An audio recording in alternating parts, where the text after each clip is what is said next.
Eu fico muito contente de estar entre verdadeiros católicos, entre católicos militantes. Nós somos milis Christi, soldados de Cristo. E eu me permito uma primeira observação. O soldado tem que andar armado. Não pode andar desarmado. E hoje, a nossa arma é essa aqui. Todos nós temos a obrigação de andar armado. E eu sugiro exatamente que não só se distribuam os terços aqui na hora das orações, mas cada um tenha o seu terço. Eu, com a ajuda de Deus, por uma misericórdia de Deus, por bondade da Santíssima Virgem, desde os 8 anos de idade, eu ando armado. É o terço. É a nossa grande arma. As nossas grandes devoções quais são? A Sagrada Eucaristia, a devoção à Santíssima Virgem e a devoção ao papado. Mas o papado, como nosso Senhor Jesus Cristo, o fez. O Bruno pediu que fizesse essa primeira palestra comemorativa dos 3 anos do Centro Dom Bosco e me sugeriu o tema o reinado social do nosso Senhor Jesus Cristo. É um tema que me agrada enormemente, porque, de fato, a solução para os problemas do mundo atual não são simplesmente soluções imediatas, mas é uma solução muito mais profunda, porque o grande problema do mundo atual foi exatamente a descristianização da sociedade. Aqui, certamente, eu sou mais velho. E eu ainda conheci o que era a Igreja antes do Concílio Vaticano II.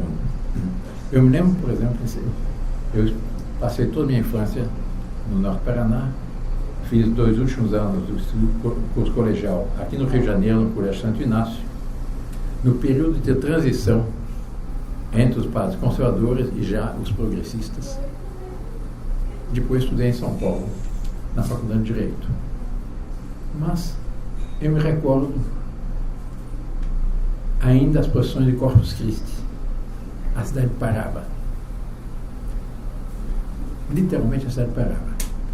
Em São Paulo, quem conhece São Paulo, a procissão começava no alto da Avenida Paulista, descia até a Catedral da Sé, até o pátio do colégio. E quando a procissão estava chegando ao ponto final, com vários quilômetros para baixo, ainda havia gente começando a procissão. A cidade parava. Era a grande festa instituída pelo Papa Urbano IV para exatamente recordar a divindade da Sagrada Eucaristia, que é o corpo de Cristo presente, o nosso Senhor Jesus Cristo presente, seu corpo, sangue, alma e divindade na Sagrada Eucaristia. O que nós vemos hoje? Com a grande comemoração que há no dia de Corpus Christi,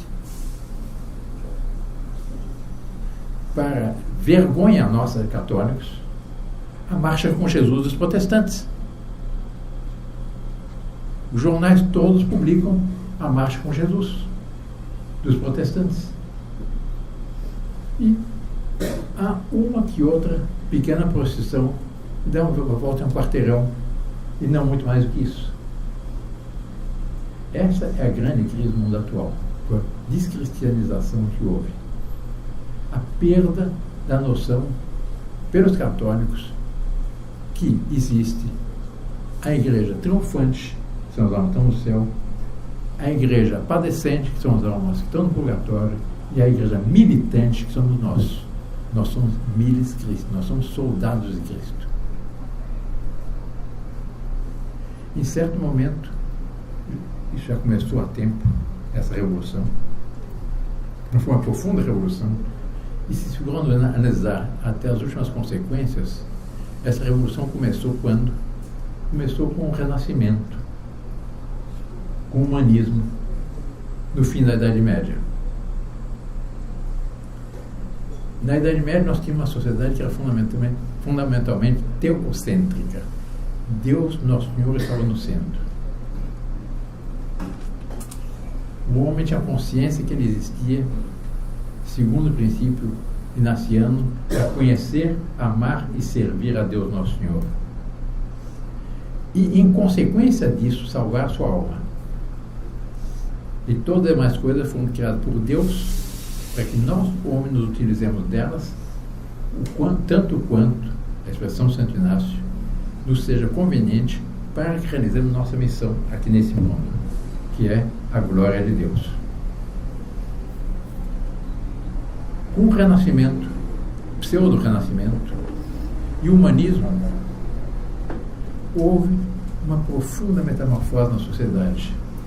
O centro deixou de ser Deus, passou a ser o homem. Nós vemos os monumentos humanistas daquele tempo, do Renascimento, era tudo a glorificação do homem. E aí veio a Revolução Protestante, depois a Revolução Francesa, depois a Revolução Comunista, e finalmente, isso está muito claro no livro Revolução contra Revolução, do professor Público Rogério Oliveira, a Revolução Cultural a partir de 1968. A Revolução na Sorbonne, em Paris, mas que pegou o mundo inteiro, a modificação completa dos costumes. Mas foi uma gradativa adaptação da cristandade, não mais aquela boa ordem posta por Deus na criação, mas sim aos interesses do humano. O centro não era mais Deus Nosso Senhor, era o homem. E é claro que se o centro é o homem, sou eu. Não é nem o padre aqui presente, nem nenhuma das senhoras ou dos senhores aqui presente. Sou eu. E aí começou a tragédia.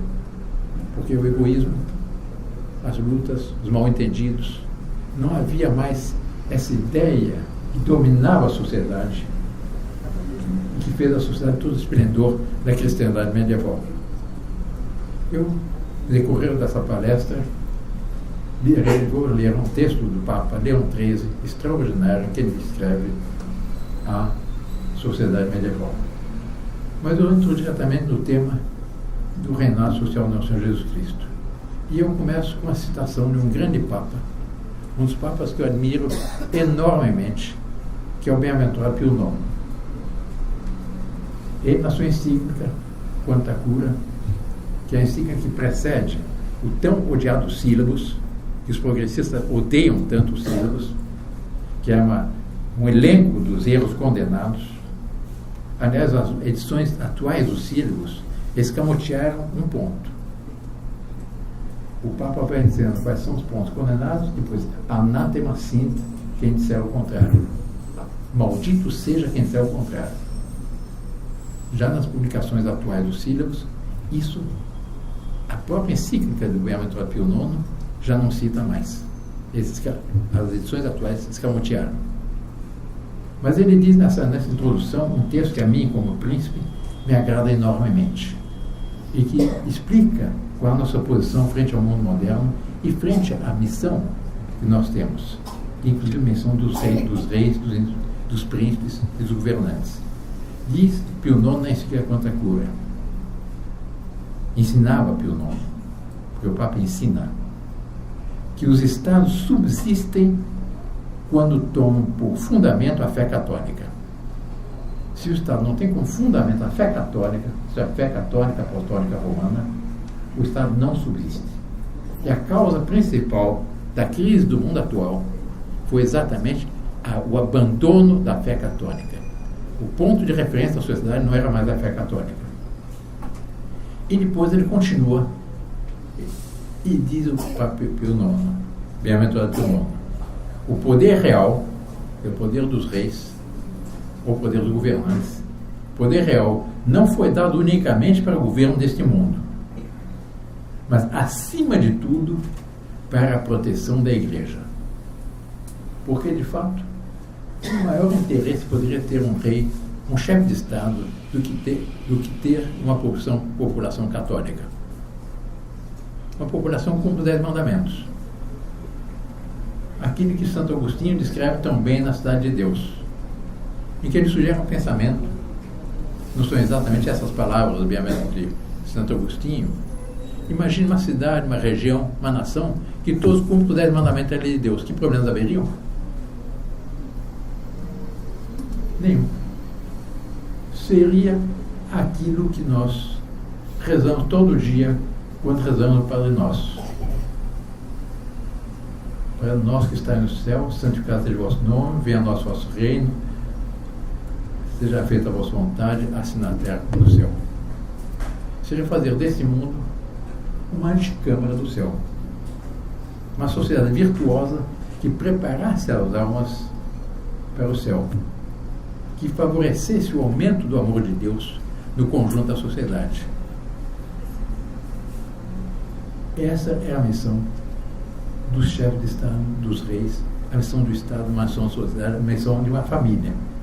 Porque a família é, por instituição divina, uma pequena monarquia. O pai é rei, a mãe é rainha e os filhos são os primos herdeiros. Quer queiram, quer não queiram, isso é instituição divina. E a família é o analogado primário, é o modelo de toda a sociedade. E uma das causas das causas do mundo atual é que se abandonou esse modelo. Não se tem mais a família como ponto de referência, como exemplo ordenativo para a sociedade.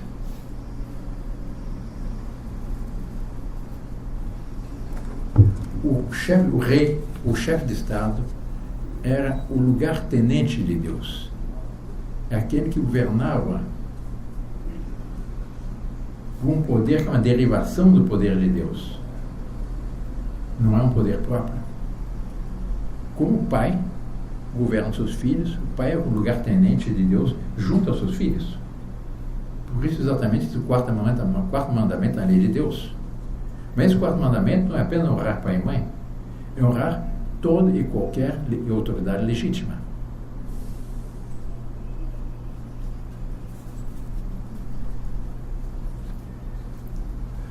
O bem-aventurado Pio IX, não, perdão, aí não é o Pio IX. Pio XI institui exatamente a festa de Cristo Rei, em 1925, para lembrar dessa realidade. Cristo é Rei. E a solução dos problemas atuais está exatamente na restauração do reinado social do nosso Senhor Jesus Cristo. Diz Pio XI na sua encíclica Quas Prima: Cristo é o dispensador da prosperidade e da verdadeira felicidade aos indivíduos e aos estados. Não neguem, pois, os governantes dos estados o devido culto de veneração e obediência ao poder de Cristo, tanto pessoal como publicamente, se querem conservar incólume a sua autoridade e manter a grandeza da pátria. Quer dizer, um governante que não respeite essa ordem, ele vai levar seu país ao caos. Ele acrescenta o Papa. E a realeza de Cristo exige que o Estado se ajuste aos princípios cristãos no trabalho legislativo, na administração da justiça e, finalmente, na formação das almas juvenis, na sã doutrina e na retidão dos costumes. Quer dizer, catecismo. São Pio X, que são dois papas que eu mais admiro dos últimos tempos. Tem outros muito grandes papas, São Gregório VII, São Pio V, etc. Tem grandíssimos papas. Mas os papas mais recentes são bem-aventurado Pio IX e São Pio X. E tinha como lema exatamente instaurare omne em Cristo. Instaurar em latim não é apenas instaurar, é restaurar tudo em nosso Senhor Jesus Cristo. E São Pio X, que foi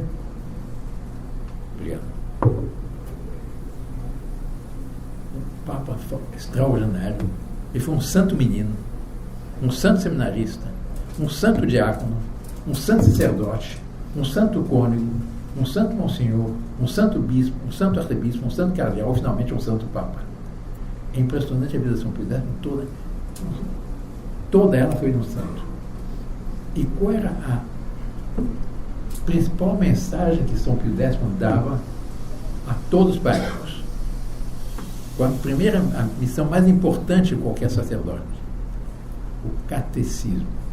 E o catecismo tradicional, aquele nós aprendíamos quando era menino: quem é Deus, quantas pessoas há em Deus, são 3 pessoas, mas são 3 pessoas e um só Deus. É toda aquela explicação que ele devia saber de cor, como se sabe a tabuada ou beabá. e fazia com que havia uma sabedoria entre as crianças, que eu vi uma vez um texto, uma introdução ao catecismo tradicional, não esse catecismo moderno de hoje em dia, uma coisa muito bonita. O que explica que uma criança com 4, 5, 6 anos de idade sabe responder às perguntas que preocuparam, que tomaram a mente dos maiores filósofos da história. De onde eu venho, por que eu existo, onde eu vou.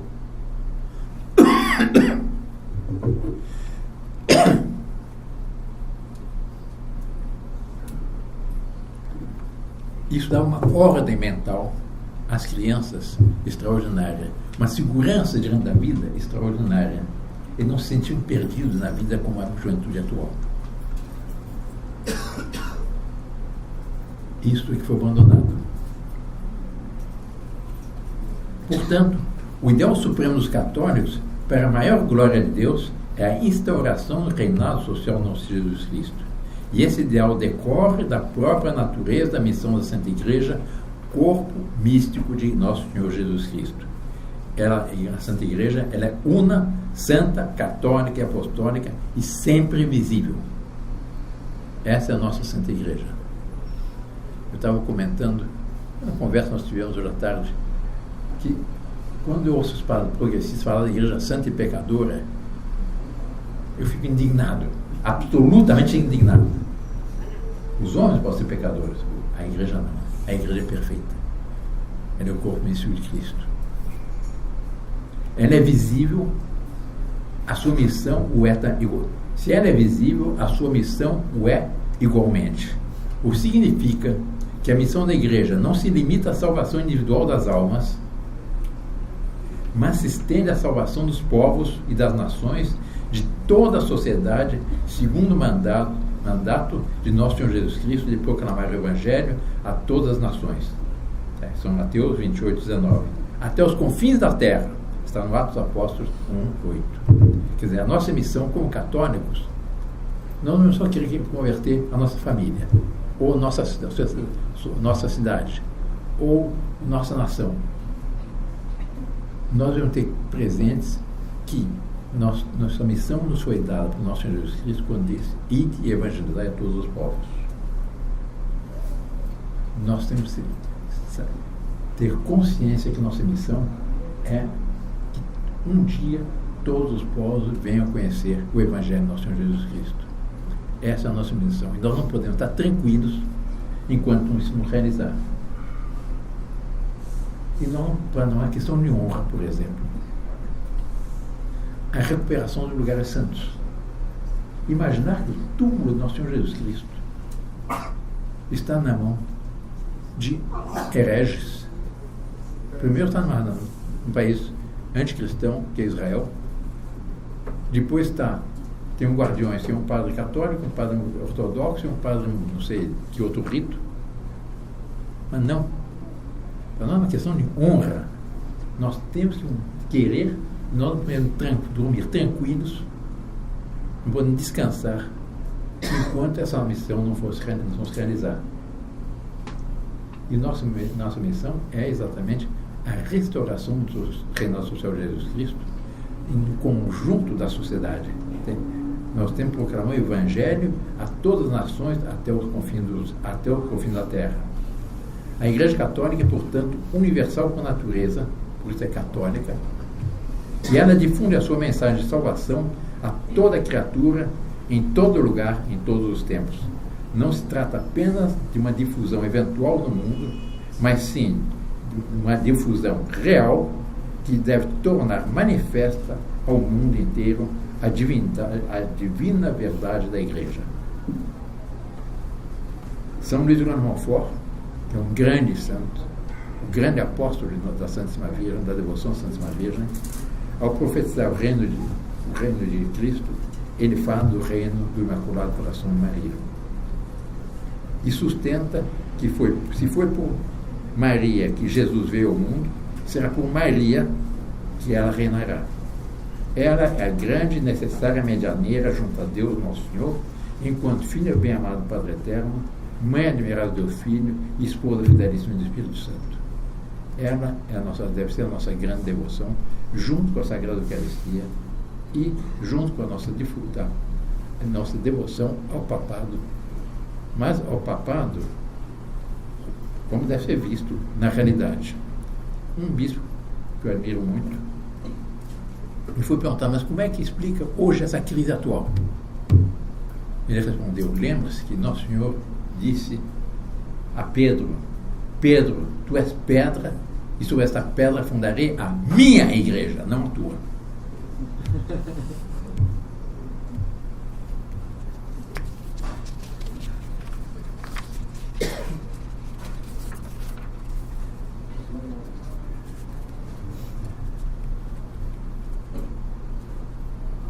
Eu continuo reinando Nosso Senhor Jesus Cristo.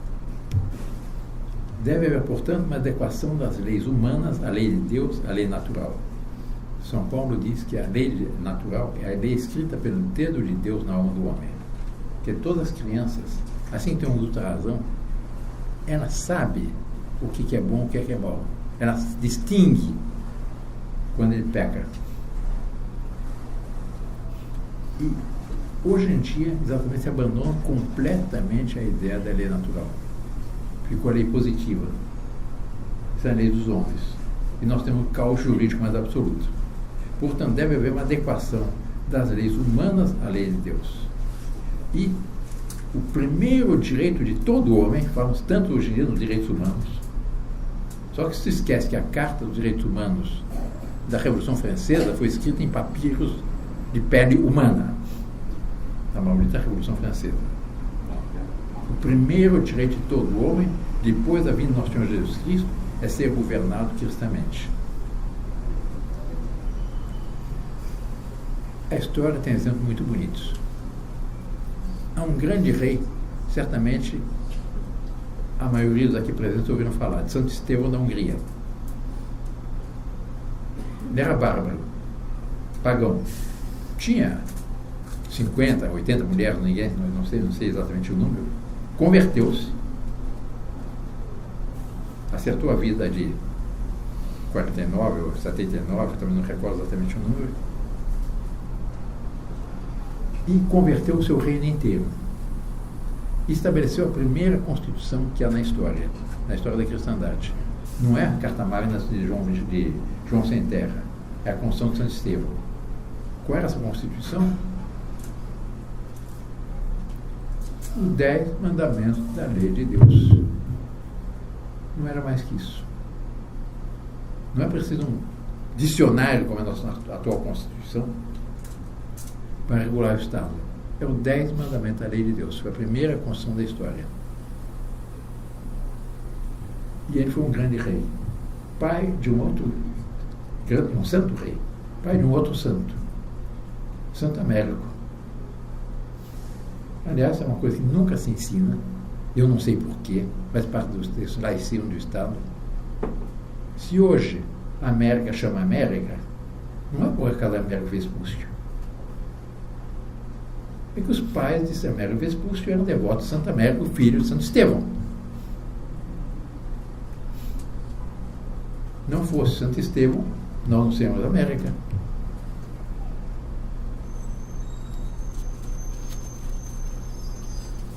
A observância dos 10 mandamentos obriga não só os homens individualmente, mas também os estados.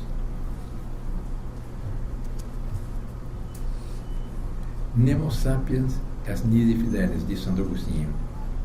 Ninguém é sábio se não for crente, isto é, se não acreditar no único Deus verdadeiro.